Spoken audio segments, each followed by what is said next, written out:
Bagus itu Hong Kong, Taiwan. Ya, kalau Korea itu juga nggak terlalu bagus, biasa aja. Apa itu namanya pengiriman tenaga. Oke.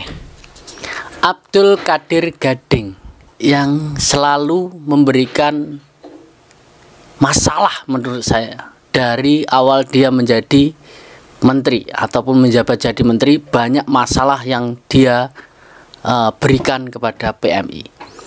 Yang pertama, dia saat di video ataupun di foto itu selalu unjuk gigi, seolah-olah dialah paling benar dan seolah-olah dialah paling tinggi. Oke, nanti kita bahas lagi. Oke, kita lanjut. Kita ke Korea Selatan. Nah, karena saya adalah PMI Korea dan saya juga berhak untuk memberikan komentar kepada Kadir ini ya. Mohon maaf Pak, saya tidak sebut kehormatan Bapak karena saya sedikit tidak Bapak hormati. Mungkin dari beberapa PMI yang lain juga sama. Bapak tidak menghormati sama sekali dengan PMI yang berada di Korea.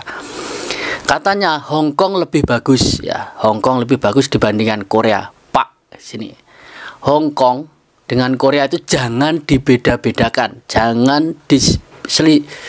Maksud saya jangan dibedakan. Kita tuh sama-sama PMI. Sampean itu salah. Sebenarnya jadi menteri itu tidak boleh membedakan mana PMI satu dan mana PMI yang lain. Di antara Hong Kong dan Korea itu sama-sama PMI. Seharusnya Bapak itu mengayomi, bukan berarti harus membeda-bedakan seperti ini.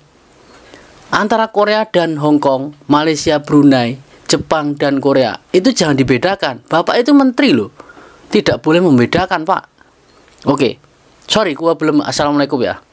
Belum salam ya. Assalamualaikum warahmatullahi wabarakatuh. Kembali lagi bersama saya Wahono Channel. Kali ini saya akan membahas terkait Bapak Menteri karena sangat membuat saya sakit hati ya. Karena di situ bilangnya ada G2G tidak bagus, lebih bagus B2B. Baik, kita akan bahas lebih lanjut. Boleh dibilang relatif bagus lah. Yang bagus itu Hong Kong, Taiwan. Ya. Duh, yang bagus itu Hong Kong dan Taiwan. Hei, Bapak itu sekolahnya di mana? Yang bagus Hong Kong dan Taiwan.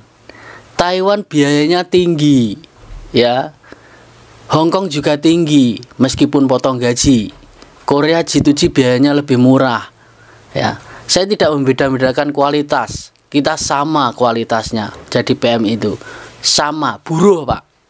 Kualitasnya sama, buruh di luar negeri. Hanya bedanya di Korea itu harus punya bahasa yang lebih tinggi. Contohnya ini harus ujian. Kalau di Hong Kong dan Taiwan tidak perlu ujian. Asalkan bisa bahasa, Hong Kong dan Taiwan bisa terbang dan mempunyai job kerja di sana ya. Ini Pak, catat nih Pak ya. Kalau perlu Bapak sekolah lagi terkait Hong Kong, Taiwan dan juga Korea. Datangi Hong Kong, Taiwan dan Korea. Mana yang lebih bagus? Nah ini. Pelajaran apa Pak dari situ sehingga untuk implementasi ke depan? Nah ini selanjutnya. Kalau saya melihatnya kuncinya satu, dia harus memahami bahasa. Memahami bahasa.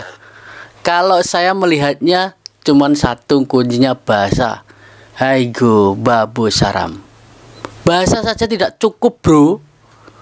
Harus punya mental. Bahasa saja tidak cukup. Mental harus punya, skill juga punya. PMI Korea banyak skillnya. Buat teman-teman yang baru datang, yang tidak bisa punya skill, tingkatkan skillmu, tunjukkan sama Pak Kadir ini kalau kamu benar-benar punya skill ya. Oke, kita lanjut. Punya skill yang tersertifikasi ya. Tersertifikasi. Memang sudah sertifikasi Pak. Kalau G2G memang harus punya sertifikasi bahasa ya. Ini sekolahnya di mana Pak Kadir ini? Ya Allah. Akan secara prosedural. Yang keempat, mentalnya harus bagus. Keempat, mentalnya bagus. Ya, aman.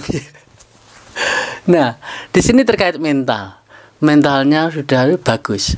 Di sini banyak sekali masalah-masalah. Anda perlu datang ke Korea Pak. Jangan hanya ngomong saja ya. Anda juga perlu datang ke Hong Kong. Seharusnya kalian Bapak ini jangan podcast saja. Datang ke berbagai negara yang ada PMI-nya. Tanya keluhannya apa. Nah seperti itu. Jangan hanya podcast, rugi Pak sama jadi menteri. targetnya G2G ya Pak ya? Targetnya P2P. Kalau G2G saya nggak terlalu menarget. di sini guys. Pak Kadir, G2G tidak terlalu menarget, P2P yang lebih bagus. Ya jelas dong Pak, Bapak pilih P2P. P2P itu satu orang dapat 5 juta loh memberangkatkan. Kalau nggak percaya tanyakan calo-calo itu Pak. Dapat 5 juta kalau bisa memberangkatkan P2P satu orang calo ya. Kalau Bapak menargetkan P2P, jelas Bapak butuh duit banget. Ya, butuh duit banget. Kalau hanya P2P yang Bapak agretkan. G2G tidak agret karena biayanya lebih murah, hanya 17 juta. Ya, 17 juta itu kalau mandiri. Kalau lewat LPK mungkin 25 jutaan. Oke, kita lanjut. G2G itu kalau ada ya kita laksanakan, karena kayak Korea nggak mau kalau nggak G2G. Mau tidak mau harus G2G. Tapi nanti di kementerian saya akan dorong kalau bisa saya membentuk BLU. Membentuk BLU. Ya, terus supaya nggak kementerian ini nggak cawe-cawe ngurusin. Kementerian tidak cawe-cawe ngurusi pemberangkatan PMI. Wow, bagus. Lah tugasmu ki opo? Kerjamu terus opo? Dadi menteri tugasmu opo? Kok mau memberangkatkan lho? Sing bayari awakmu iku lho ya wong PMI. Kok mau cawe-cawe karo PMI? Betul Abdul. Gusti Allah, ya Allah, pun nyuwun ngapura. Model menteri kok kaya ngene dipilih karo Pak Prabowo. Ngapunten Pak Prabowo. Saya salam hormat. Nggih, salam hormat Pak. Saya hormat sama Bapak dan juga Pak Gibran. Tapi kalau menteri Anda yang kali ini, benar-benar menyusahkan Pak. Menyusahkan Pak, sumpah menyusahkan. Kalau bisa ya diganti lagi sama Pak Beni. Pak Beni aja udah mulai bagus ya terkait PMI, sudah mau mengunjungi PMI, tahu keluh kesahnya PMI, bagaimana cara PMI. Seharusnya Bapak Kadir ini berkunjung ke rumahnya Pak Beni, belajar sama Pak Beni ya. Tapi sampai saat ini sama sekali tidak ada podcast ataupun silaturahmi sama Pak Beni, bagaimana kinerjanya dulu, sama sekali Pak Kadir ini ya, sama sekali tidak ada. Jadi Pak Kadir, mohon maaf Pak, ya sekali lagi mohon maaf. Saya tahu Bapak Menteri, tapi saya rasa Bapak ini perlu belajar lagi terkait PMI. Jadi Bapak itu tidak boleh membeda-bedakan antara PMI satu dengan PMI yang lain. Wajib Bapak itu mengayomi semuanya, antara Jepang, Korea, Taiwan, Hong Kong, Cina, Malaysia, Brunei dan sebagainya. Tidak boleh Pak sampean itu membeda-bedakan antara PMI satu dan PMI lain, karena Bapak itu adalah Kepala Menteri Pekerja Migran Indonesia. Jadi harus mengayomi semuanya.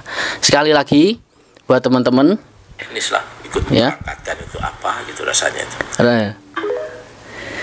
Aduh, sekali lagi buat teman-teman, ya ini memang mungkin Bapak Kadir ini belum tahu terkait proses-proses PMI. Hanya saja dipilih nggak tahu ini dari mana, milihnya Bapak Gibran dan juga Pak Prabowo. Bisa sampai seperti ini, pantesan di awal beliau menjabat jadi menteri semua peraturan dirubah. Apakah mungkin ini G2G akan dibuang, diganti dengan P2P supaya mendapatkan banyak uang lagi ya, karena P2P 150 juta hingga 200 juta dan calonnya saja bisa mendapat 5 juta satu orang. Saya bisa mengatakan seperti ini karena saya pernah ditawari oleh seseorang ataupun oknum yang memproseskan P2P. Saya akan dapat 5 juta, tapi saya menolak.